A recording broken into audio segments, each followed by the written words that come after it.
Hello दोस्तों, मैं अयान आज फिर आ चुका हूँ एक नया चैप्टर लेकर के इसी सीरीज़ को, जो कि हम कर रहे हैं यूट्यूब पे। और आज हमारे पास में है क्लास 10th का चैप्टर नंबर 4, जिसका नाम है कार्बन एंड इट्स कंपाउंड्स। तो कार्बन क्या होता है सबसे पहले हम जानते हैं, और उससे बनने वाले कुछ केमिकल्स या उससे बनने वाले कुछ मॉलिक्यूल्स क्या होते हैं उसके बारे में हम जानेंगे चैप्टर नंबर 4 के अंदर। कार्बन, जिसका अगर हम शॉर्ट में देखें तो इसको हम लिखते हैं केमिकली या फिर साइंटिफिकली इसको हम लिखते हैं सी। उससे बनने वाले बहुत सारे कंपाउंड्स हैं जिनके बारे में आज हम बात करेंगे इस वीडियो के अंदर। तो स्टार्ट करते हैं। सबसे पहले हम जब देखते हैं आज के इस वीडियो में हम क्या क्या देखने वाले हैं, तो हमारे पास में एक तो लेक्चर होने वाला है। इसके साथ में हमारे पास सेम टू सेम जो हम हमेशा देखते हैं एक लेक्चर होगा, और आपको देखने को मिलेंगे कुछ कुछ यहाँ पर अच्छे लेवल के क्वेश्चंस, ऐसे क्वेश्चंस जो या तो लास्ट टाइम आ चुके हैं प्रीवियस ईयर के अंदर, या फिर वो आ सकते हैं और इम्पॉर्टेंट है नेक्स्ट ईयर भी, जिसको हम कहते हैं PYQs, प्रीवियस ईयर क्वेश्चंस। और साथ में हमको मिलेंगे इंटेक्स के क्वेश्चंस, और हम देखेंगे एक्टिविटीज़ को जो कि आपके बुक के अंदर चैप्टर्स के बीच में दी हुई होती है। तो लास्ट के 3 चैप्टर्स जो हमारे थे, चैप्टर 1, चैप्टर 2, चैप्टर 3, वो हमने कंप्लीट कर लिए हैं।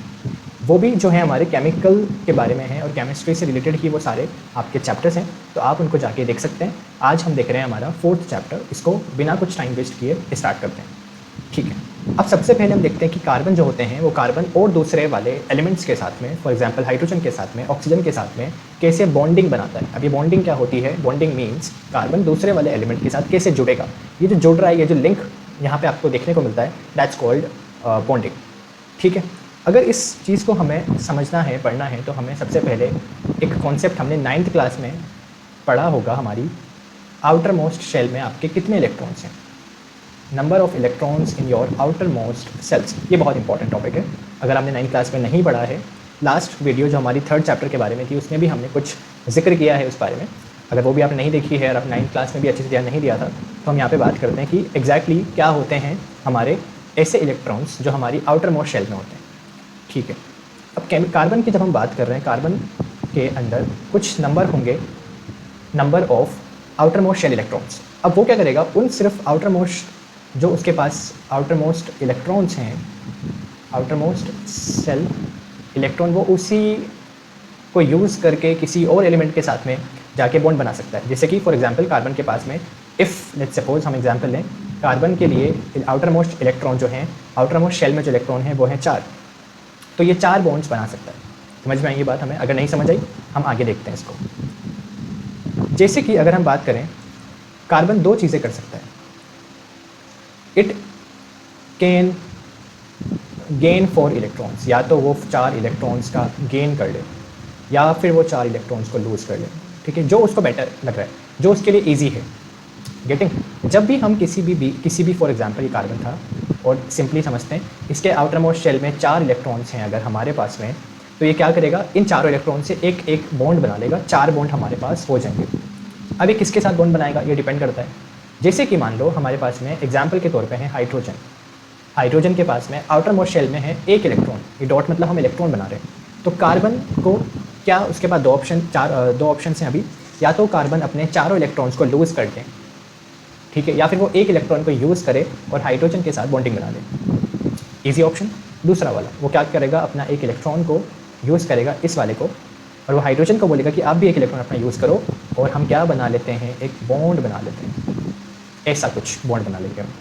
ये क्या हो रहा है, ना तो यहाँ पे हमने गेन किया, ना यहाँ पे हमने लूज़ किया। हमने हाइड्रोजन से बात की, 1 इलेक्ट्रॉन आप लेकर आओ सामने, कार्बन ने बोला 1 इलेक्ट्रॉन मैं लेकर आता हूँ सामने, और हम एक बॉन्ड बनाते हैं दोनों की शेयरिंग से। क्या किया हमने यहाँ पे, that is nothing other than sharing.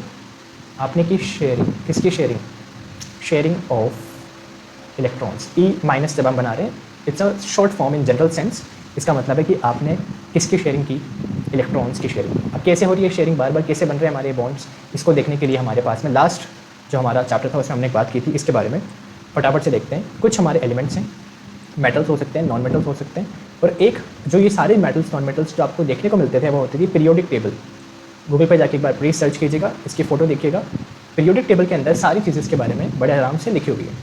और ये जो आप यहाँ देख रहे हैं लास्ट में KLMN, ये हैं आपकी शेल। मान लो number 1 shell, number 2, number 3, number 4 shell. बाहर वाले जो इलेक्ट्रॉन्स हैं, ये सब ये हैं आपके आउटर मोस्ट इलेक्ट्रॉन। किसी के पास में 1 है, किसी के पास 8, किसी के पास 5। ये सब क्या है? These are outermost electrons. और ये कैसे पता चलेंगे हमें? आउटर मोस्ट इलेक्ट्रॉन्स ये कैसे पता लगेंगे? क्योंकि सबका यूनिक है, और इसको पता करने का जो कॉन्सेप्ट था वो हमारा 9th क्लास में था। अगर आपने नहीं पढ़ा तो 9th क्लास के लिए आपको पढ़ना पड़ेगा, नहीं तो ज़्यादा प्रॉब्लम नहीं है। इस वाली आप टेबल को देख लीजिए, समझ आएगा। कार्बन के लिए ये आउटर मोस्ट शेल वाला इलेक्ट्रॉन जो है हमारे पास में 4 होते हैं। ऑक्सीजन के लिए यहाँ देख रहे हो आप 6 होते हैं। सल्फर के लिए अगर आप देख रहे हो तो 6 होते हैं। कुछ मोस्ट इंपॉर्टेंट है जो आपके यूज़ आने वाले हैं अगली क्लासेस में। नो टेंशन, अगर कुछ नहीं समझ आया अभी तक, इस टेबल के अंदर जो चीज़ें हैं आप ध्यान रखिए, 2-3 जो मैंने बताए बस। नेक्स्ट, अब देखिए सेम प्रोसेस हुआ हाइड्रोजन के साथ। हाइड्रोजन ने कहा कि मुझे भी एक बॉन्डिंग करनी है। हाइड्रोजन ने बोला किसके साथ मैं बॉन्डिंग करूँ?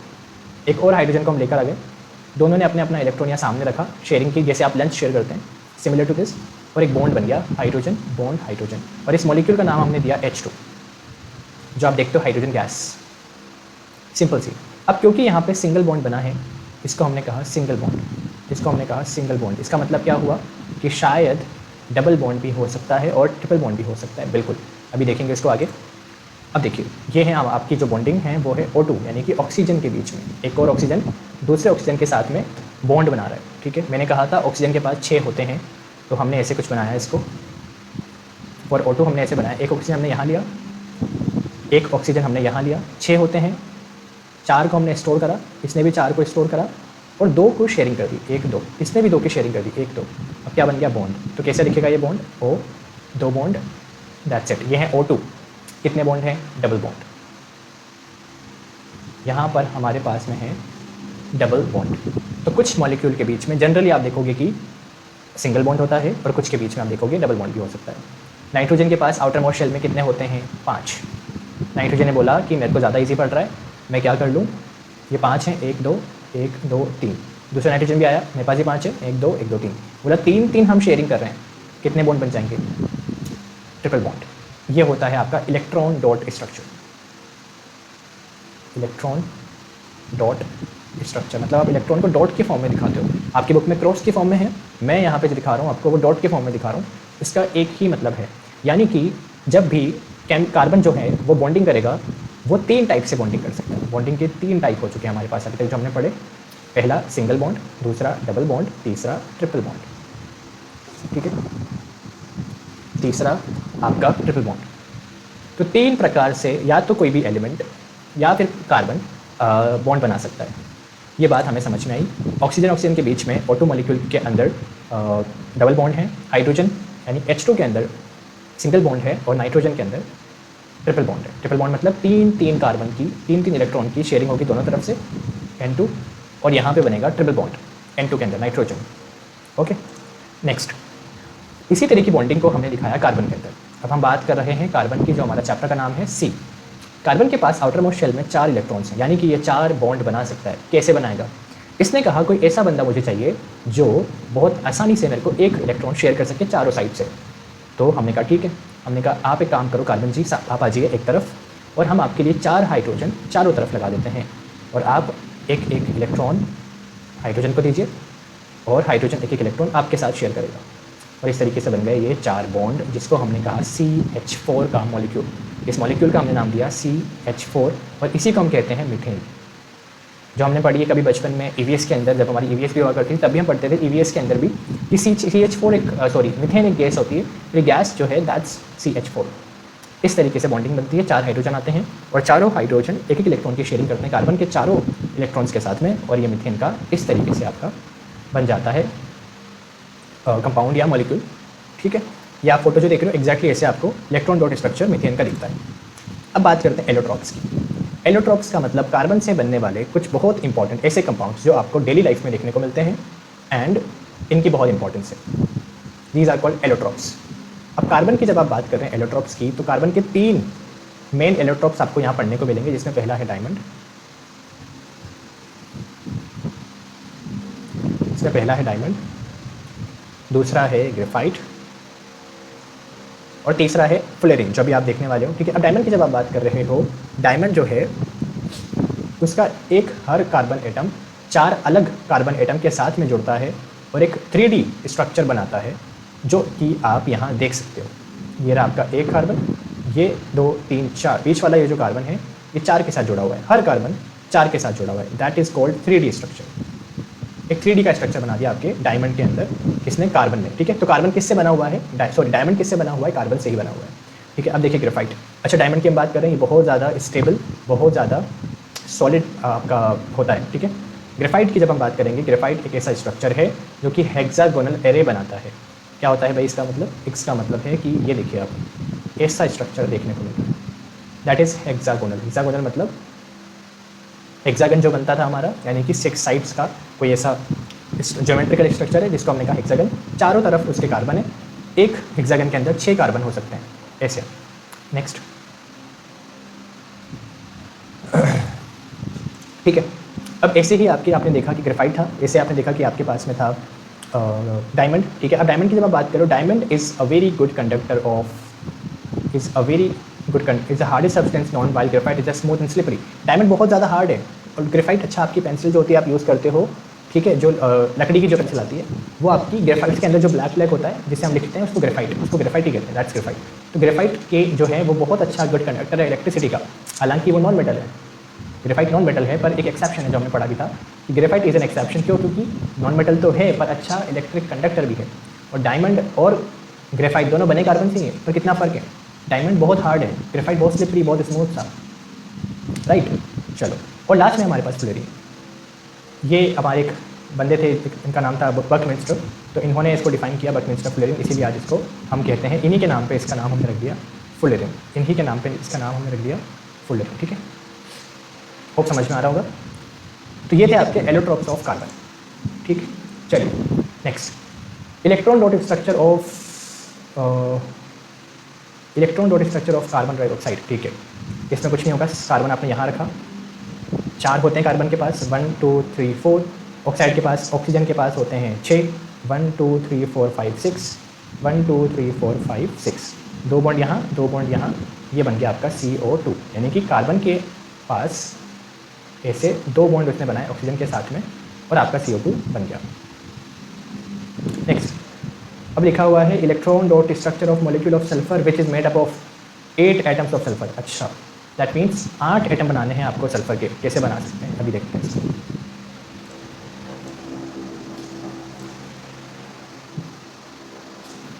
तो इसके लिए आपने सल्फर लिया, एक और सल्फर लिया, एक और सल्फर लिया, एक और सल्फर लिया, एक और सल्फर लिया, 1 2 3 4 5 6 7 8। और हर सल्फर के पास क्योंकि 6 इलेक्ट्रॉन्स हैं आउटर मोस्ट शेल में, तो 2 2 तो ये कर लेगा शेयरिंग, एक इधर एक इधर, ठीक है, इसके साथ, और 2 को ये रख लेगा अपने पास सेविंग के तौर पे, जिसको ये यूज़ नहीं करेगा। तो इस प्रकार से कुछ सल्फर का एक सर्कुलर स्ट्रक्चर मिलेगा जब इसके पास में 8 इलेक्ट्रॉन्स होंगे। एक सर्कुलर शेप का स्ट्रक्चर आपको देखने को मिल जाएगा। ठीक है, सिंपल था ये वाला। Next, versatile nature of carbon. Carbon जो है बहुत वर्सेटाइल है। वर्सेटाइल मतलब बहुत ज़्यादा अच्छा खुश मिजाज है। क्यों? क्योंकि बहुत सारी चीज़ें कर लेता है ये। इसके पास अलग अलग प्रॉपर्टीज़ है। पहली property, carbon has the unique ability to form bonds with other atoms of carbon. ठीक है, तो ये क्या करता है, कार्बन जो है वो अदर एटम्स के साथ में भी जाकर के अपनी बॉन्डिंग कर लेता है, और इस प्रॉपर्टी को हमने कहा कैटिनेशन। इस प्रॉपर्टी को कार्बन की इस प्रॉपर्टी को हमने कहा catenation. Second, since carbon has a valency of 4, carbon के पास 4 वैलेंसी है। 4 मतलब उसके पास आउटर मोस्ट शेल में 4 इलेक्ट्रॉन्स हैं। इसका मतलब कार्बन टेट्रावैलेंट है। Carbon is tetravalent. ठीक, ये 2 प्रॉपर्टीज़ थी। पहला कैटिनेशन की वो बहुत सारी लंबी चेन्स बना सकता है, बहुत सारे कंपाउंड्स को जोड़ सकता है। दूसरा ये कि वो टेट्रावैलेंट है। टेट्रावैलेंट मतलब उसके पास 4 वैकेंसी है, यानी कि वो 4 ऐसे इलेक्ट्रॉन्स को शेयरिंग कर सकता है उनकी। ठीक है, अब देखिए अनसेचुरेटेड और सेचुरेटेड कार्बन कंपाउंड्स ये क्या होते हैं, पहले हम देखते हैं। देखिए, अगर आपको इथेन का एक स्ट्रक्चर बनाना हो, यहाँ पर लिखा हुआ है, अगर आपको इथेन का एक स्ट्रक्चर बनाना हो, इथेन क्या होता है ये भी समझते हैं। इथेन का मतलब ये है, ये आप बाद में देखोगे इसको।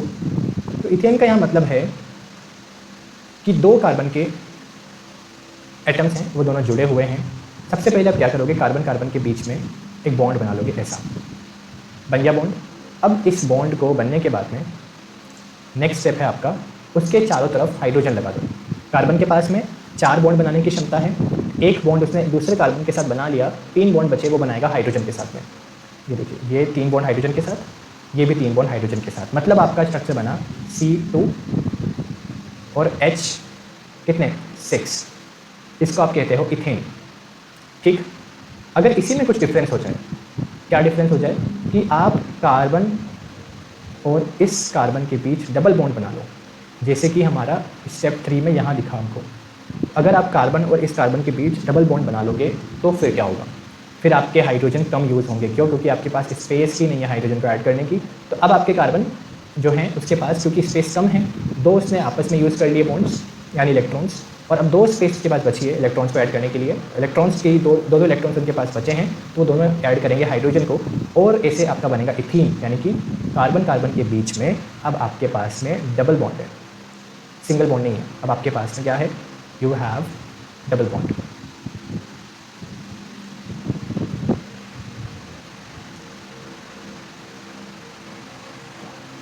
ठीक, ओके। सो बेसिकली अभी तक हमने इस चैप्टर में देखा है कि इथीन जो होता है उसका हमने स्ट्रक्चर देखा, that is having two bonds that we call as double bond. तो अभी नेक्स्ट हम देखते हैं इस चैप्टर में हमारे पास में और क्या है।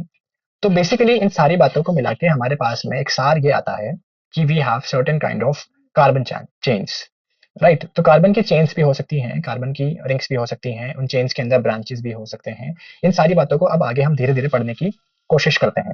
तो सबसे पहले अगर कार्बन सिर्फ अकेला है, carbon is in the alone form, carbon is alone here, तो उसको तो हमने कहा मीथेन। क्यों? Because carbon is only one, there is one carbon, right. If carbon is one, carbon is carbon is one, the chain is called as methane. But if you have two carbons in a chain like this, you have two carbons, one carbon is having 3 hydrogens attached with it, और चौथा bond जो है वो दूसरे carbon के साथ बना रहा है, और दूसरा कार्बन भी ऐसे ही 3 और हाइड्रोजन के साथ में लगा हुआ है। दोबारा एक्सप्लेन करने की कोशिश करता हूं मैं इसको। हमारे पास में 2 कार्बन है, दोनों बीच में बॉन्ड बना के जुड़े हुए हैं, और इन दोनों कार्बन के चारों तरफ, तीनों तरफ हाइड्रोजन के बॉन्ड्स हैं। अब हमने पढ़ा था कि कार्बन की टेट्रावेलेंसी होती है, दैट मीन्स कार्बन जो है वो हमेशा टेट्रावेलेंसी के फॉर्म में मिलता है, कि एक अगर कार्बन यहाँ पे होगा तो इसके अंदर इसके पास में एबिलिटी है 4 बॉन्ड्स बनाने की अपने 4 आपस वाले एटम्स के साथ में। तो अगर हाइड्रोजन है 3 तरफ तो हाइड्रोजन से बनाएगा, और चौथी तरफ at the fourth position we have carbon. तो इस तरीके से ये है हमारा स्ट्रक्चर इथेन का। सेकंड वाली अगर हमारे पास में सिचुएशन है तो हमारे पास में 2 कार्बन है, we are calling this ethane. Third situation हमारे पास में आती है, वी हैव 3 कार्बन, इसको हमने कहा propane. Fourth situation we have 4 carbon chains, इस चेन के अंदर पूरे 4 कार्बन हमारे लगे हुए हैं। इस सिचुएशन को हम कहते हैं, इस सिचुएशन को 4 कार्बन की सिचुएशन को हम कहते हैं ब्यूटेन। अगर कार्बन 5 है तो इसको हम कहते हैं पेंट, राइट, पी, ओ सॉरी, हम किसको 5 कार्बन को कहा हमने पेंटेन, 5 कार्बन। और अगर 6 कार्बन है इसको हम कहते हैं हेक्सेन। सिंपल सी ये सारी बातें हमारे सामने निकल कर आती है। नाउ सेकंड, अब सेकंड की हम बात करेंगे, यहाँ पे आगे देखते हैं कि हमारे पास में क्या इशू है। यहाँ पर हम देखते हैं कि पहले भी हम कार्बन चेन के 2 स्केलेटन हम बना सकते हैं। इसको हमने कहा स्ट्रेट, ठीक है, इसको हमने कहा स्ट्रेट लाइन, एकदम बिल्कुल स्ट्रेट चेन हमारी, इसको हम कह सकते हैं स्ट्रेट चेन, ठीक है। And the second one we have is called as branched chain, right. यहाँ पर हमारे पास में ब्रांचेस हमारे को दिख रही हैं, हमें यहाँ पे ब्रांचेस दिखने को मिल रही हैं। So this is called as branch. तो यहाँ पे ये है हमारी ब्रांचेस, ठीक है, ये ब्रांच है। दोनों के अंदर ही 4 कार्बन से, दैट मीन्स ब्यूटेन वाली कैटेगरी में ये आ चुका है। अगर आगे बात करें इसमें तो हमारे पास में है वी हैव बी, हम बात कर रहे हैं C4H10 की। इसके अंदर हमने कुछ नहीं किया, हमने जितनी जितनी पॉसिबिलिटीज थी वहां पे हमने हाइड्रोजन के एटम्स को जोड़ दिया है। जैसे कि पहला कार्बन जो है C1 वो हमारे 3 हाइड्रोजन को जोड़ सकता था, सेकंड कार्बन 2 हाइड्रोजन को जोड़ सकता है यहाँ पे, थर्ड कार्बन ऑल्सो यहाँ पे बॉन्ड बना सकता है 2 हाइड्रोजन के साथ में, और अगेन लास्ट कार्बन भी 3 हाइड्रोजन एटम्स के साथ में बॉन्ड बना सकता है, बॉन्डिंग कर सकता है, राइट। ऐसा ही ये तो था इसका वाला। और अगर ये होता अपना ब्रांच्ड चेन होती तो ये इस तरीके से हम इसको दिखाने की कोशिश करते हैं। इसको हम कहते हैं हेक्सेन, क्योंकि हमारे पास में है 6 कार्बन, इसको हम कहते हैं हेक्सेन की कैटेगरी आती है ये, ठीक है। और थोड़ा सा इसको अगर हम बोले तो साइक्लिक फॉर्म में भी इसको मान सकते हैं, this is not a branch, this is called as cyclic form. और यहाँ पे है हमारे पास में बेंजीन। इसी तरीके से अगर हमारे पास में 3 डबल बॉन्ड हो, 1 2 3, यहाँ पे 3 डबल बॉन्ड है अगर, सॉरी, तो इसको हम कहते हैं बेंजीन। इसका स्ट्रक्चर हम कहते हैं, इसके स्ट्रक्चर को हम डिनोट करते हैं C6H6 से। इसका मतलब है कि यहाँ पे 6 तो कार्बन है और 6 ही हाइड्रोजन है, राइट। उम्मीद है समझ आ रहा होगा ये सब। अब आ जाते हैं हम नेक्स्ट पे।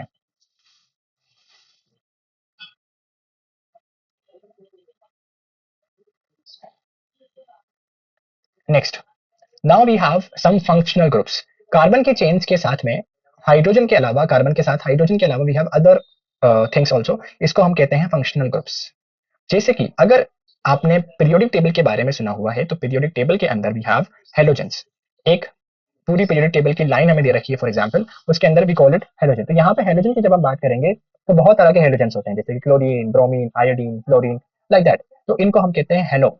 अगर ये क्लोरीन है तो इसको हम बोलेंगे क्लोरो, अगर ये ब्रोमीन है तो इसको हम बोलेंगे ब्रोमो। अब फंक्शनल ग्रुप्स क्या होते हैं? चेन के अंदर किसी भी एक पोजीशन पे, फॉर एग्जांपल हमारे पास में 4 कार्बन की चेन है, अगर ब्यूटेन है, अगर किसी भी एक पोजीशन पे हम हाइड्रोजन को हटा करके ब्रोमीन लगा सकते हैं, जिसको हम बोलेंगे ब्रोमो।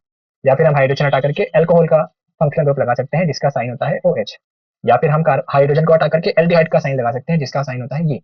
या हम कीटोन को लगा सकते हैं, या फिर हम कार्बोक्सिलिक एसिड्स को यहाँ पर लगा सकते हैं, राइट। तो हमारे पास बात निकल के ये आई, the functional group is attached to the carbon chain through this valency by replacing one hydrogen atom. जैसे कि अगर हमारे पास में ये इनिशियल चेन है, अगर ओरिजिनल चेन अगर ये है हमारे पास में, जहाँ पे यहाँ पर हाइड्रोजन है, यहाँ पर हाइड्रोजन है, we have other carbon also, उनके आसपास भी हाइड्रोजन लगे हुए हैं। इस पोजीशन में यहाँ पर हमने हाइड्रोजन हटा करके लगा दिया ब्रोमीन, या फिर हमने लगा दिया OH अल्कोहल के नाम से। तो इन सारी चीजों को हम कहते हैं फंक्शनल ग्रुप्स। बड़ी सिंपल सी बात, ये हमें समझ में आ गई होगी। Next, now what do we mean by homologous series? ये एक आपकी बुक का टॉपिक है। होमोलोगस सीरीज का मतलब क्या होता है, सबसे पहले इसको समझने की कोशिश करते हैं। ऐसी सीरीज जिसके अंदर compounds in which the same functional group substitutes for hydrogen. ऐसी सीरीज जिसके अंदर हाइड्रोजन को हटाकर हमने वहां पे सेम टाइप के फंक्शनल ग्रुप को लगा दिया हो, इसको हम कहते हैं होमोलोगस सीरीज। जैसे कि किसी एक चेन के अंदर 2 कार्बन थे, उसको हमने कहा इथेन, उसमें से एक हाइड्रोजन को हटाकर हमने लगा दिया OH अल्कोहल, तो वो बन गया इथेन प्लस अल्कोहल, इथेनॉल। इसी तरीके से हमारे पास में थे 3 कार्बन, इसको हमने कहा था प्रोपेन, उसमें से एक हाइड्रोजन को हटा करके हम अगर OH को लगा दें अल्कोहल को, तो वो बन जाएगा प्रोपेन प्लस अल्कोहल, प्रोपेनॉल। तो इन सारी सीरीज में जब आप अल्कोहल लगाना चाहते हो हाइड्रोजन को हटा करके, इसको हम कहते हैं होमोलोगस सीरीज। क्योंकि इन सारी सीरीज के अंदर हम ये देखते हैं कि यहाँ पर हमारे पास में होमोलोगस सीरीज में सेम टाइप के फंक्शनल ग्रुप्स आते हैं, राइट। तो इन चीजों को हम कहते हैं होमोलोगस सीरीज। ठीक है, बुक में एक एग्जांपल भी दिया हुआ है अल्कोहल से रिलेटेड, कि CH3OH होता है मिथेनॉल, C2H5OH होता है ethanol, then we have propanol, then we have butanol, then we have pentanol. ये सारे जब आपको OH का सेम अगर फंक्शनल ग्रुप कहीं पे लगा हुआ है, तो इस तरीके से वो एक होमोलोगस सीरीज बन जाती है। Next, now nomenclature of carbon compounds. अब मान लीजिए कि आपको लाकर दी थी एक चेन कार्बन की, या फिर एक आपके रिंग लाकर दी थी कार्बन से बनी हुई, तो इस कार्बन कंपाउंड को जो आपके सामने लाया गया है, इसको आप नेम कैसे दोगे? ठीक है, सबसे पहला काम अगर आपको नेमिंग करनी है, तो सबसे पहले आप गिनेंगे उसमें से कार्बन कितने हैं, identify the number of carbon atoms, कि वहां पर कितने कार्बन आपको उस चेन में दिख रहे हैं, उस कंपाउंड में कितने कार्बन आपको दिख रहे हैं, पहले तो काउंट करेंगे। अगर आपको कार्बन काउंट कर लिए, फॉर एग्जाम्पल 4 आ गया है, 5 आ चुका है नंबर आपका, जितना भी नंबर आया है, उसके बाद हम देखेंगे कि वहां पर कोई फंक्शनल ग्रुप लगा हुआ है क्या। What is a functional group? मैंने बात की अभी कि ब्रोमीन, या फिर ब्रोमोक्लोरो, या फिर अल्कोहल, या फिर कार्बोक्सिलिक एसिड, इन सब के लिए, इन सबको जब हम नाम देते हैं तो इनको हम कहते हैं फंक्शनल ग्रुप। अब कोई फंक्शनल ग्रुप लगा हुआ है क्या, हमें ये देखना है, क्योंकि अगर फंक्शनल ग्रुप लगा हुआ है तो कुछ फंक्शनल ग्रुप क्या होते हैं, प्रीफिक्स, जब उनका हम नाम देंगे किसी भी कार्बन चेन का, और कुछ फंक्शनल ग्रुप का नाम के अंदर होते हैं सफिक्स, यानी कि किसी भी नाम के आगे जब अगर कोई चीज लगती है, उसको हम कहते हैं प्रीफिक्स। नाम के बाद में अगर कोई चीज लगती है तो उसको हम कहते हैं सफिक्स। इसको थोड़ा सा और डिटेल में हम आगे थोड़ा सा देर के बाद में समझेंगे कि प्रीफिक्स क्या होते हैं और सफिक्स क्या होते हैं किसी भी फंक्शनल ग्रुप के। थर्ड, इससे बात कर सकते हो कि अगर आपका कोई भी जो सफिक्स है फंक्शनल ग्रुप का, या फिर मान लीजिए कोई भी आपका जो वर्ड है, अगर उस पर्टिकुलर पोजीशन पे वो ई पे खत्म होता हो, या ए पे खत्म होता हो, या किसी भी वॉवल पे अगर वो खत्म होता हो, तो आपको क्या करना है इस सिचुएशन में, तो आपको क्या करना है सिचुएशन में, यहां से name the carbon chain is modified by deleting the final E, इस ई को यहां से हटा देना है। एग्जांपल के तौर पे अगर ये प्रोपेन था हमारे पास, प्लस अगर अल्कोहल से मिलता है वो, तो जो चीज बनेगी हमारे पास में उसको हम बोलेंगे प्रोपेनॉल। ई को हम यहाँ से रिमूव कर देंगे, प्रोपेनॉल, ई को हम यहाँ से रिमूव कर देंगे। Simple. Fourth, if the carbon chain is unsaturated, then the final ane in the name of the carbon is substituted by ene और ine. हमें ये पता था कि अगर कोई कार्बन की चेन अनसैचुरेटेड है, दैट मीन्स या तो उसमें डबल बॉन्ड हो या फिर उसमें ट्रिपल बॉन्ड हो, तो वहां पर एन नहीं आएगा, वहां पर आएगा या तो इन या फिर आइन, इन दोनों में से कोई सिचुएशन वहां पर आएगी, एन वहां पर नहीं आएगा if the carbon chain is unsaturated. Saturated होगी तो अगर सिंगल बॉन्ड होगा तो वहां पर एन की ही एन ही आएगा, राइट। तो 4 स्टेप्स हमने समझे कि कैसे भी किसी भी आप कार्बन कंपाउंड को यहां पर नाम दे सकते हो। Next now nomenclature of organic compounds हमने बात करी। अगर कोई हेलो एल्केन है, यानी कि मैंने बताया था क्लोरीन है, ब्रोमीन है, तो अगर कोई क्लोरीन है तो उसको हम लिखते हैं क्लोरो, और ब्रोमीन है तो उसको हम लिखते हैं ब्रोमो। ये लगाते हैं हम प्रेफिक्स में, यानी कि नाम से पहले। जैसे कि हमारे पास में चेन थी प्रोपेन की, यहाँ पे दिया हुआ है 3 कार्बन की चेन है प्रोपेन की। अगर उसमें हाइड्रोजन को हटा के किसी एक पोजीशन पे क्लोरीन लगा हुआ है, जो कि यहाँ पर लगा हुआ दिख रहा है, तो हम इसमें क्या करेंगे, इस सिचुएशन में हम क्या करेंगे, क्लोरीन का जो प्रेफिक्स है जो कि है क्लोरो, उस क्लोरो को लगा देंगे नाम के आगे, क्योंकि वो सफिक्स है। सफिक्स हमेशा नाम के, सॉरी प्रीफिक्स वो प्रीफिक्स है और प्रीफिक्स हमेशा नाम के आगे लगाए जाते हैं। तो वी हैव क्लोरोप्रोपेन, ऐसे लगाएंगे। ऐसे ही सिमिलर ऐसे हो जाएगा ब्रोमोप्रोपेन, सेम हो जाएगा ब्रोमोप्रोपेन का भी, राइट। चलो now next we have alcohol. अगर हमारे पास में अल्कोहल है तो उसमें लगेगा सफिक्स, क्या लगेगा, ऑल। हमने बात की इसके बारे में, पहले से हम जान चुके हैं, बात कर चुके हैं कि अगर हमारे पास में ब्यूटेन है और उसमें किसी एक पोजीशन पे लगा हुआ है OH, यानी कि अल्कोहल लगा हुआ है, OH मतलब अल्कोहल लगा हुआ है, तो उसको हम बोलेंगे ब्यूटेन प्लस अल्कोहल, ब्यूटेनॉल। अभी हमारे पास सिचुएशन है प्रोपेनॉल की, क्योंकि 3 कार्बन है तो इसको हमने कहा प्रोपेन प्लस अल्कोहल, प्रोपेनॉल। अब अगर हमारे पास में लगा हुआ हो एल्डिहाइड, सिर्फ O हो यहाँ पर, ऐसी वाली सिचुएशन अगर समझ में आ रही हो आपको कि हो और यहाँ पर डबल बॉन्ड हो वहां पे, जिसको हम कहते हैं एल्डिहाइड, वहां पे लगेगा सफिक्स, यानी कि नाम के बाद में हम लगाएंगे अल। ठीक है, नाम के बाद में हम लगाएंगे अल। अल्कोहल में हम लगाते हैं OL, यहाँ पे हम लगाते हैं AL, अल। तो ये सिचुएशन बन जाएगी प्रोपेनल की सिचुएशन। उम्मीद है ये समझ में आपको आ रहा होगा। Next, how many structural isomers can be drawn for pentane. Pentane के सिचुएशन के लिए हमारे पास में 2 तरह के हम एक्चुअली यहाँ पर काम कर सकते हैं, 2 तरीके से हम स्ट्रक्चर्स इसका बना सकते हैं। पहला तो होता है एन पेंटेन, जिसका मतलब है कि हमारी कोई एक तो सिंपल सी ब्रांच वाली, सॉरी सिंपल सी स्ट्रेट चेन हो, इसको हम कहते हैं एन पेंटेन, पहली सिचुएशन एन पेंटेन। और दूसरी सिचुएशन है आइसोपेंटेन, इसका मतलब है वी हैव ब्रांच। ठीक है, आइसोपेंटेन मतलब, ये देखिए एक बार मैं डायग्राम बना के छोटा सा समझाने की कोशिश करता हूँ। अगर वो एन पेंटेन है तो वो एक स्ट्रेट चेन है, अगर वो आइसोपेंटेन है तो वो इस तरीके से ब्रांच्ड चेन है, जो कि हमने पहले भी देखी थी, right. Question number 2, what are 2 properties of carbon which lead to the huge number of carbon compounds we see around us. ऐसी कौन सी प्रॉपर्टी है कार्बन की जिससे हम उससे ज्यादा कंपाउंड्स बना सकते हैं। बिल्कुल, हमने इसको भी पढ़ा था। हमारे पास कार्बन वाली जो एटम है, कार्बन जो एक एलिमेंट है, उसकी 2 प्रॉपर्टीज होती है। पहली प्रॉपर्टी इसको हम कहते हैं केटिनेशन। केटिनेशन का ये मतलब होता है कि कार्बन अपने आसपास बहुत सारे कार्बन के एटम्स को जोड़ सकता है और इस तरीके से वो बहुत बड़ी रिंग बना सकता है। This was the first type, right. उसके बाद में सेकंड, ये होता है टेट्रावैलेंसी। इसका मतलब यह है कि कार्बन के पास में 4 वैलेंसी होती है। क्या मतलब है कि अगर आपके पास में ये कार्बन है तो ये 4 अलग अलग एटम्स से जुड़ करके, चाहे वो हाइड्रोजन के हों चाहे वो किसी और के हों, इन अलग अलग 4 एटम से जुड़ करके वो वो टेट्रावैलेंसी, यानी कि वो 4 ऐसे टेट्रावैलेंट स्ट्रक्चर बना सकता है। यानी कि 4, टेट्रा मतलब होता है 4, तो 4 वैलेंसी से वो 4 अलग अलग चीजों को अपने साथ में जोड़ सकता है। ये हमारी सेकंड प्रॉपर्टी है। तो इन दोनों प्रॉपर्टीज से कार्बन बहुत लंबे चेन को, लार्ज नंबर ऑफ एटम्स को, कार्बन के कंपाउंड्स को जोड़ सकता है। Now question number 3, what will be the formula and electron dot structure of cyclopentane. अब जब हमने बात की है पेंटेन की, पेंटेन का मतलब होता है कि उसके अंदर 5 कार्बन है। ठीक है, 5 कार्बन की आपने बात करी, C5, और हाइड्रोजन जब आप लगाएंगे तो इसमें आ जाएगा इसमें आ जाएगा H का 10, क्योंकि 10 hydrogen is there and 5 carbon is there, right. अब ये स्ट्रक्चर, ये तो हमारा था फॉर्मूला। अब इसका स्ट्रक्चर कैसे बनाएंगे, तो इसका स्ट्रक्चर बनाने के लिए साइक्लोपेंटेन का, साइक्लो मींस साइक्लो का मतलब एक चेन बने, एक रिंग बनेगी, सॉरी। और इस रिंग को बनाने के लिए हमारे पास में स्ट्रक्चर होगा कुछ इस तरीके से। ये हो जाएगा आपका पेंटेन का स्ट्रक्चर, और इसको आपने कहा साइक्लोपेंटेन। उम्मीद है आपको ये बात समझ आ रही होगी। और यहाँ पर सारे कार्बन के साथ में, हर कार्बन के साथ में 2 हाइड्रोजन लगे हुए हैं, राइट। 4 बॉन्ड होते हैं, 2 बॉन्ड कार्बन एक दूसरे से लगा रहा है और एक बॉन्ड जो है वो हाइड्रोजन के साथ में लगा हुआ है। उम्मीद है ये भी आपको समझ आ गया होगा, right. Next, draw the structures for the following compounds. Ethanoic acid, इसको हम लिखते हैं, इथेन है क्योंकि, तो हम इसको लिखते हैं CH3 CH2OH, राइट। क्योंकि इथेन है तो इसको हम लिखते हैं 2 कार्बन से, इसको हम शो करते हैं, तो ये हो जाएगा CH3 CH2 OH। Second situation है ब्रोमोपेंटेन, तो इसमें आपको क्या करना है, पेंटेन का स्ट्रक्चर बनाना है, carbon carbon carbon carbon carbon, right, 5 carbon are there, pentane, और किसी भी एक कार्बन का आप लगा सकते हो Br, that means bromo, right. Butanone, third बात कर रहे हैं हम, थर्ड स्ट्रक्चर की। ब्यूटेनॉन का जब आप अगर स्ट्रक्चर बनाना चाहते हो तो इसके लिए आप लगाओ CH3, then we have CO,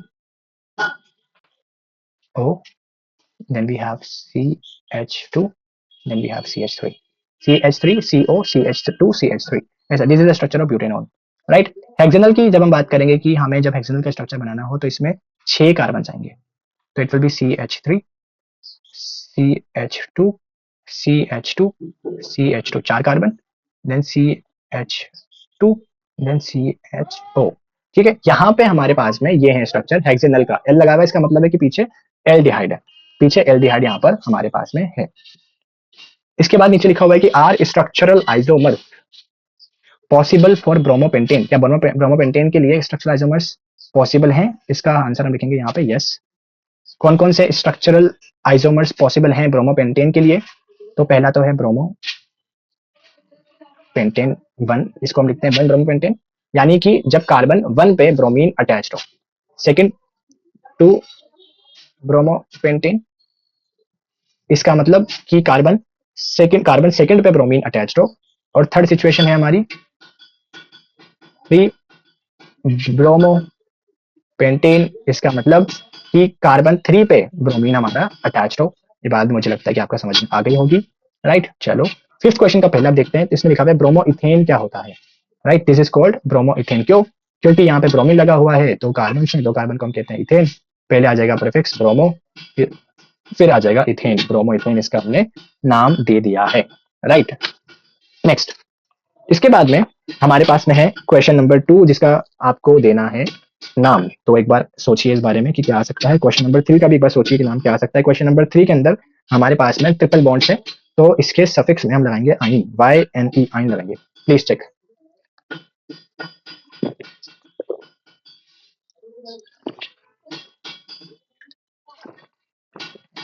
okay, तो हमारा जो सेकंड वाला है सिचुएशन, हमारी सेकंड क्वेश्चन की, इसमें इसको हम कहते हैं मिथेनल, राइट, इसको हम कहते हैं मिथेनल, और इसका कॉमन नाम है फॉर्मल्डिहाइड, फॉर्मल्डिहाइड। मिथेनल क्यों, क्योंकि यहाँ पर एल्डिहाइड लगा हुआ है, मैंने बताया था कार्बन के साथ डबल बॉन्ड के साथ अगर वो लगा हुआ है that means it is aldehyde. Third की अगर हम बात करें चीज, तो हमारे पास में है 6 कार्बन, 6 कार्बन की चेन है, कोई फंक्शनल ग्रुप यहाँ पर नहीं है, तो सिंपल सा हेक्स और लास्ट में YNE। क्यों, क्योंकि हमने पढ़ा हुआ है कि अगर we have 3 bonds, triple bond अगर हमारे पास में है, तो इस सिचुएशन को हम इसमें सफिक्स लगाते हैं YNE, आइन का सफिक्स हम इसमें लगाते हैं, राइट। तो इन टेक्स्ट क्वेश्चंस को भी आप अपने साथ साथ में करते हुए चल सकते हैं। Now coming to the next part, chemical properties of carbon compounds. इसमें से क्वेश्चंस अच्छे से बनते हैं हमारे। तो पहला है केमिकल प्रॉपर्टीज में कंबशन, यानी कि कंबशन का मतलब ये है कि कार्बन के कंपाउंड्स, कार्बन जो है हमेशा ऑक्सीजन के साथ में चलता है और कार्बन डाइऑक्साइड प्रोड्यूस करता है, राइट। कैसे, इसको देखने के लिए पहला देखिए हमारे पास में सिचुएशन है, अगर हमारे पास कार्बन है तो वो ऑटो के साथ रिएक्ट करके CO2 बना सकता है। अगर हमारे पास में मिथेन है तो वो भी ऑटो के साथ रिएक्ट करता है और CO2 बना लेता है, प्लस H2 रिलीज कर देता है। अगर हमारे पास में है, क्या है ये, इथेनॉल, वो भी ऑक्सीजन के प्रेजेंस में जलेगा और क्या बनाएगा, CO2। ऐसा कहाँ पे होता है, इंडस्ट्रीज में, गाड़ियों में, मशीन्स में हम इथेनॉल यानी कि अल्कोहल का टाइप यूज करते हैं इथेनॉल, और ऑक्सीजन के साथ मिलकर वो कंबशन होता है और उससे CO2 गैस का रिलीज होता है, CO2 गैस प्रोड्यूस होती है, राइट। तो ये सिंपल सी बातें थी, हमारी पहली रिएक्शन थी एक्चुअली। इस रिएक्शन में हमने समझा कि कैसे क्या होती है कार्बन की chemical properties. Why do substances burn with और विदाउट ए फ्लेम, ये देखिए एक बार, यस, ये देखिए third line, a candle or the LPG in the gas stove burns with a flame, but you will observe that the coal or charcoal in an angithi sometimes just glows red and gives out heat without a flame. ऐसा क्यों होता है? This is because a flame is only produced when gaseous substances burn. When wood or charcoal is ignited, यानी कि wood को और charcoal को अगर जलाओगे, the volatile substances present vaporise and burn with the flame in the beginning.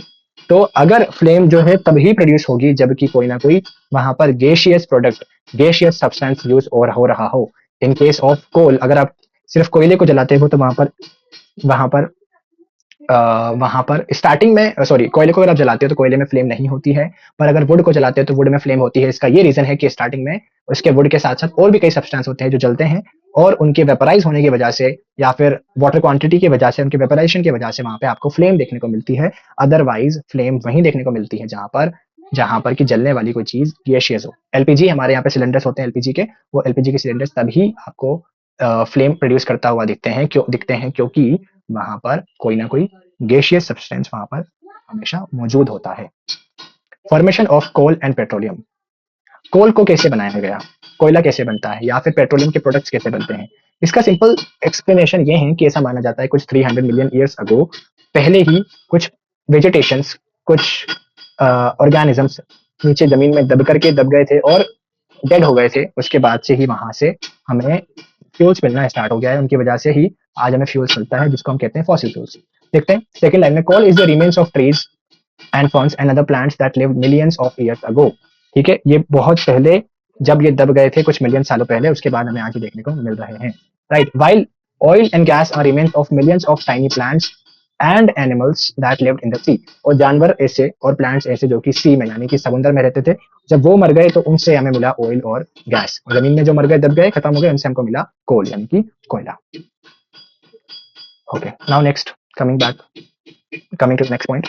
हमारी chemical properties of carbon को जब हम पढ़ रहे हैं, उसमें सेकंड पॉइंट है ऑक्सीडेशन। ऑक्सीडेशन का मतलब यह है कि जब भी हमारे पास में कार्बन का कोई प्रोडक्ट होता है तो वो हमारे पास में कैपेबल है किसका, कि ऑक्सीजन को अपने साथ में ऐड कर ले।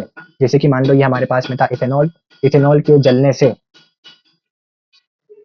इथेनॉल के जलने से एक प्रोडक्ट यहाँ पर बनकर निकला जिसके अंदर कार्बन आप सॉरी जिसके अंदर ऑक्सीजन आप पहले देखते थे कि एक ऑक्सीजन था, now we have two oxygen. इसको हमने कहा ऑक्सीडेशन, एडिशन ऑफ ऑक्सीजन। तो किसी भी रिएक्शन में जहां पर एडिशन हो ऑक्सीजन का, उसको हम कहते हैं ऑक्सीजन। तो यहाँ पर आप देख सकते हो कि we have addition of oxygen, और ऐसे सब्सटेंस जो ऑक्सीजन को ऐड कराते हो, इन सब्सटेंस को हम कहते हैं ऑक्सीडाइजिंग एजेंट।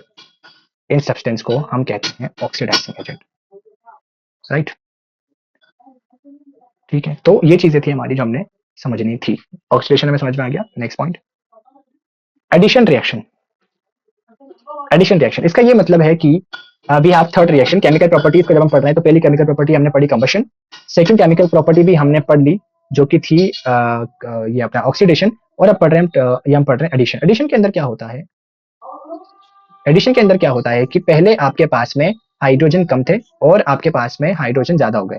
देखो, hydrogenation of vegetable oils using a निकल कैटलिस्ट। एक निकल कैटलिस्ट का आपने यूज किया। Vegetable oils generally have long unsaturated carbon chains while animal fats have saturated carbon chains. तो यहाँ पर एग्जैक्टली what क्या हुआ है कि यहाँ पर हमारे पास में पहले कार्बन के साथ में हाइड्रोजन या तो नहीं थे या फिर उनकी क्वांटिटी लेस थी, पर किसी एक निकल कैटलिस्ट की रिएक्शन कराने के बाद में हमारे पास हाइड्रोजन का एडिशन हो जाता है।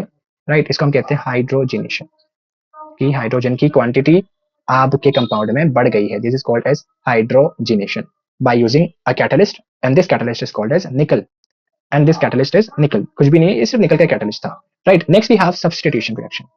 हमने पढ़ी थर्ड रिएक्शन हमारे पास, दैट इज एडिशन। अब हम पढ़ने जा रहे हैं सब्स्टिट्यूशन। सब्स्टिट्यूशन रिएक्शन में एग्जैक्टली क्या होता है, सिंपल सा, इसमें कुछ नहीं होता। हमारे पास में क्लोरीन अगर किसी की जगह पर है, क्लोरीन आ जाएगा किसी जगह पे और वो रिप्लेस कर लेगा हाइड्रोजन को। ठीक है, मैं समझाता हूँ दोबारा इस बात को।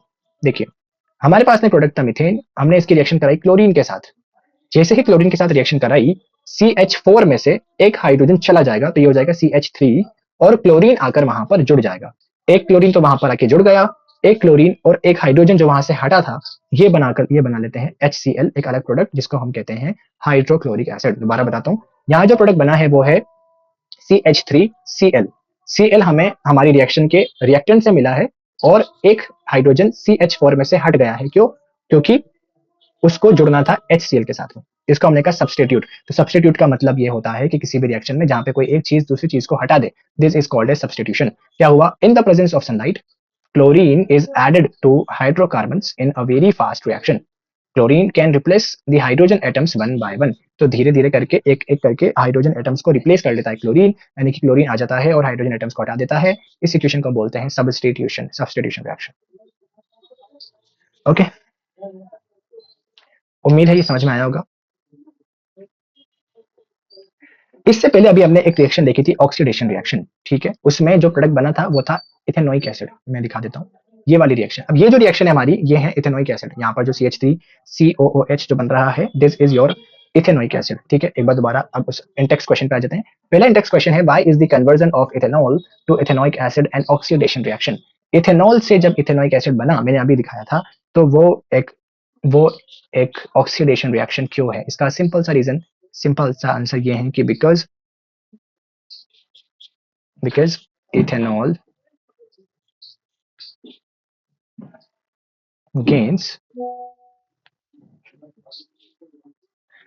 ethanol gains oxygen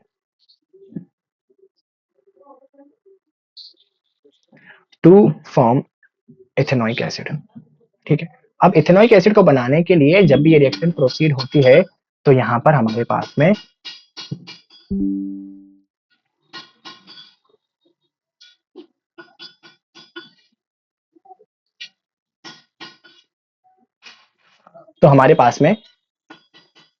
इथेनॉल के साथ इथेनॉल जब भी रिएक्शन करता है और वो इथेनोइक एसिड बनाता है, तो ऑक्सीजन का यहाँ पे हमेशा एडिशन होता है, because ethanol gains oxygen to form ethanoic acid.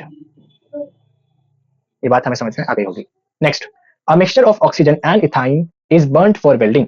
Can you tell why a mixture of ethyne and air is not used. यहाँ पे एयर का मिक्सचर ना यूज करके इथाइन के साथ में हम ऑक्सीजन का मिक्सचर यूज करते हैं। इसका रीजन है क्योंकि because burning of ethyne in O2 produce a very high temperature, ठीक है। जैसे ही आप इथाइन को, यानी कि जैसे ही आप इथाइन को ऑक्सीजन की प्रेजेंस में कंबशन कराते हो, बर्निंग कराते हो, तो इससे बहुत हाई टेम्परेचर पे ये लेकर आपको जाता है, जो कि मेटल को या जो कि आयरन को मेल्ट कराने में हेल्प करता है।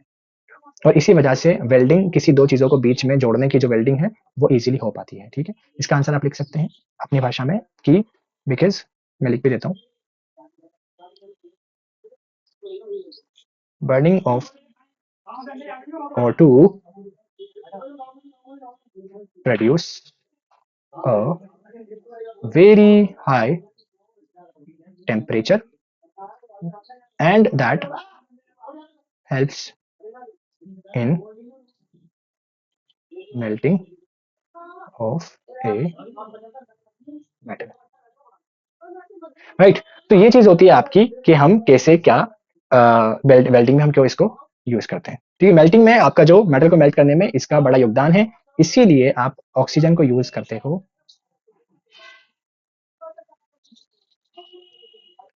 एयर को यूज नहीं करते हो। नेक्स्ट, नाउ अभी हमने केमिकल प्रॉपर्टीज कार्बन की हमने देख ली है। अब ऐसे वाले जो हमारे क्वेश्चंस हम कर रहे हैं रिएक्शंस वाले, तो इनसे कई सारे क्वेश्चंस हमारे को एग्जाम में पूछ लेता है। तो हमारे पास में अगला इंपॉर्टेंट टॉपिक है प्रॉपर्टीज ऑफ इथेनॉल। इथेनॉल क्या है, इसकी प्रॉपर्टीज क्या होती है? पहला, ethanol is commonly called alcohol and is the active ingredient of all alcoholic drinks. Ethanol जो है वो सारी अल्कोहल ड्रिंक्स में मिलता है और इसका कॉमन नाम है अल्कोहल, ये हमें पता था, राइट। इथेन आ रहा है, हमेशा इसमें ध्यान रखें। इसके अलावा कई सारी मेडिसिन में इथेनॉल का यूज आता है, used in medicine such as tincture iodine, cough syrups and many tonics. बहुत सारे टॉनिक्स में, बहुत सारी केमिकल्स में, बहुत सारी ट्रीटमेंट्स में, मेडिसिन में हम इथेनॉल का यूज करते हैं, राइट। चलो नेक्स्ट आ जाते हैं। अब इसकी रिएक्शन देखते हैं इथेनॉल की। पहली रिएक्शन देखते हैं इथेनॉल की सोडियम के साथ में, ठीक है। बार बार क्या हो रहा है, यस। तो पहली रिएक्शन हम देखते हैं इथेनॉल की सोडियम के साथ में।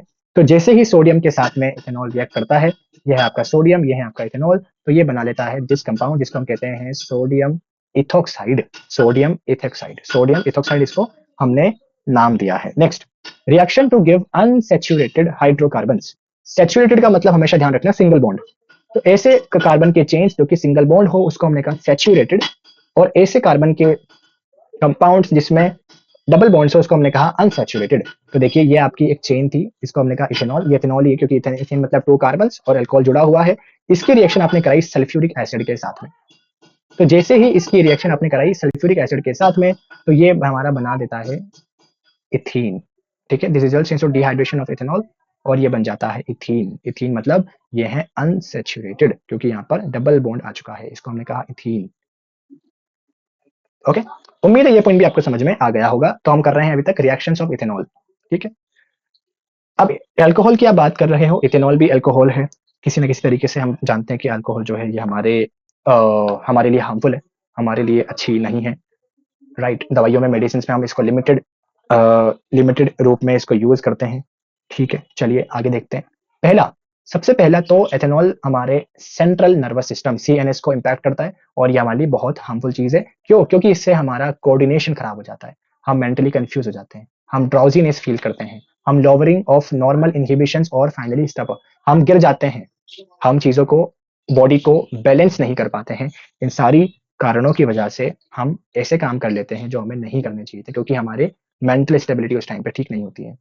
कई सारे घर के लड़ाई मसले आसपास के आप देखते हो कि बाहर भी हम देखते हैं कि कई सारी चीजें जो लोग अल्कोहल का कंजप्शन करते हैं या उस पर्टिकुलर टाइम पर उन्होंने कर रखा होता है, तो वो ऐसे काम करते हैं जो कि एक सिविलाइज्ड आदमी नहीं कर सकता है। राइट, तो इसीलिए alcohol is affecting our living life. Our living beings are affected. Actually, living beings are affected by alcohol. Unlike ethanol, intake of methanol in very small quantities can cause death. Methanol को अगर छोटा amount में भी, बहुत कम amount में भी अगर आपने कंज्यूम कर लिया, तो इसका मतलब है कि आपकी सीधी डेथ हो जाएगी। ओके, ये आपके कुछ कुछ नुकसान है अल्कोहल कंजप्शन के। बट अल्कोहल के फायदे भी हैं। पहले हमने कहा था मेडिसिन में काम आता है, अब मैं आपको बता रहा हूँ कि ये फ्यूल में भी काम आता है। आजकल हमारे पास में इथेनॉल ब्लेंडिंग वाले फ्यूल्स आने लग गए हैं, जिसको हम कहते हैं 20% इथेनॉल एक्चुअली यहाँ पे ब्लेंड होता है, तो इसको हम कहते हैं 20% इथेनॉल वाले फ्यूल हमारे पास में आ चुके हैं। आजकल हमारी जो नई गाड़ी आ रही है, एक्टिवा, ये सारी चीजें, उनमें भी हम इसको मेंशन करने लग गए हैं। इसको हम कहते हैं, आई थिंक मुझे जो याद आ रहा है, E20 इसको शायद हम कहते हैं। तो 20% इथेनॉल वहाँ पे हमारे को देखने को मिलता है। ठीक है, इस तरीके से ये हमारे पेट्रोल के साथ मिला करके हम E20 फ्यूल का यूज अभी प्रेजेंट टाइम में इंडिया के अंदर कर रहे हैं। ठीक है, next. Now properties of ethanoic acid. Ethanoic acid आपने बना लिया, अब इसकी प्रॉपर्टीज पढ़ने की बारी। तो सबसे पहले तो अच्छी प्रॉपर्टीज है। सबसे पहले तो इसको हम कहते हैं एसिटिक एसिड। ठीक है, और ये कार्बोक्सिलिक, और ये एक ग्रुप को बिलोंग करता है जिसका मतलब है कार्बोक्सिलिक एसिड्स। ठीक है, अगर आपने 5 से 8% सोल्यूशन डाल दिया एसिटिक एसिड का किसी भी जगह पे, तो उसको हमने कहा विनेगर, और उसको विनेगर को हम खट्टी चीजों में, खास करके अचार में, ठीक है, लिखा हुआ है ना पिकल्स, इन सब में हम यूज करते हैं। इसके अलावा और चीजें भी हैं प्रॉपर्टीज के अंदर। जब आप बात कर रहे हो तो इसका मेल्टिंग पॉइंट होता है 290 के। ओके, ये सारी चीजें भी आपको देखने को मिलती है। This is called as ethanoic acid. Ethanoic acid आपने कैसे बनाया? इथेनॉल से ही बनाया। पहले आपने लिया इथेनॉल, और उससे आपने बना लिया इथेनॉइक एसिड। उम्मीद है ये समझ में आ रहा होगा। Now one another important thing, reaction of ethanoic acid.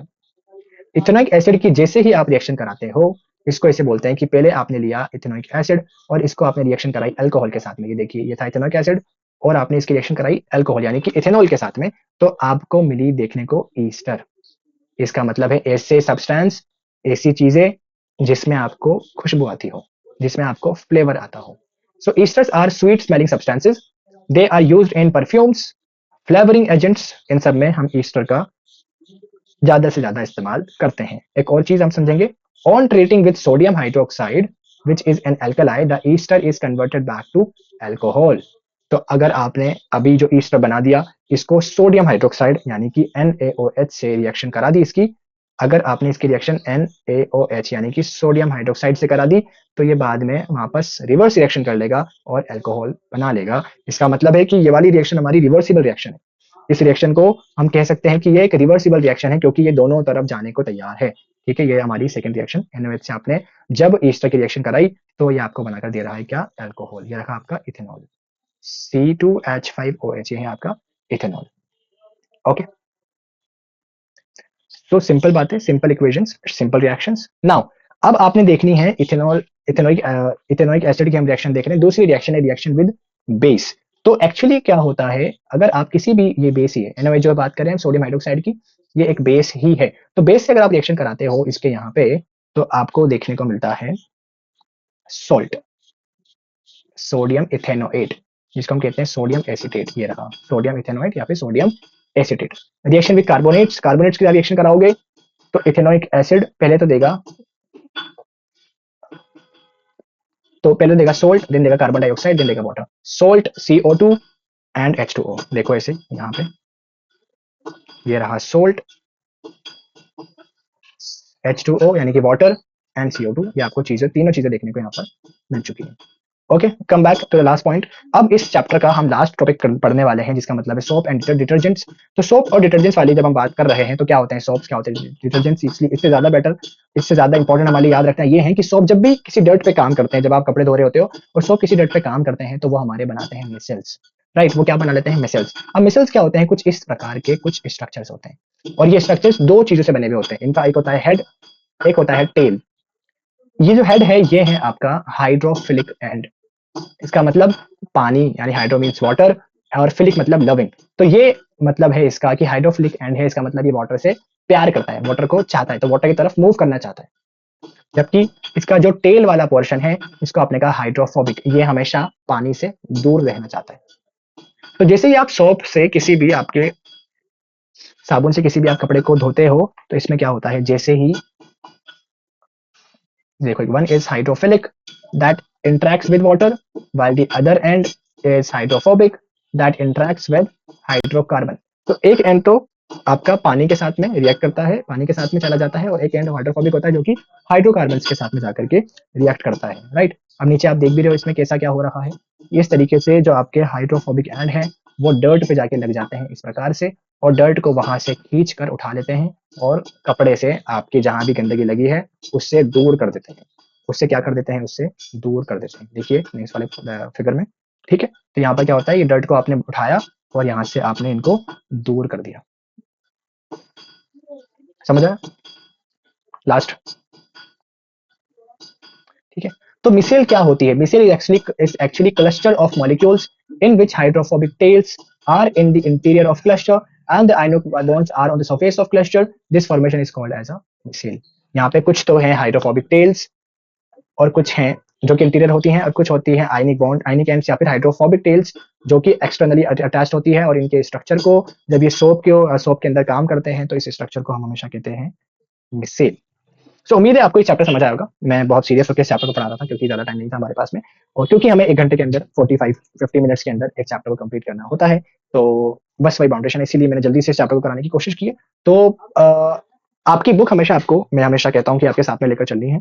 जब भी आप इन वीडियोस को देखते हो तो अपनी बुक को साथ में रखें, इस चैप्टर को, इस लेक्चर को अच्छे से देखें। नोट्स आपको डिस्क्रिप्शन में जो भी आपको चीजें मिलती हैं आपको देखनी है, समझनी है, पढ़नी है, और आपको करने हैं कमेंट्स। तो अगर आपको अच्छा लगा, कुछ सवाल हो, तो ईमेल आईडी पे भी आप मुझे मैसेज कर सकते हो, ऑलवेज अवेलेबल। मैं पहले ही दिन, फर्स्ट दिन ही रिप्लाई करने की कोशिश करता हूँ। Okay, thank you so much for watching.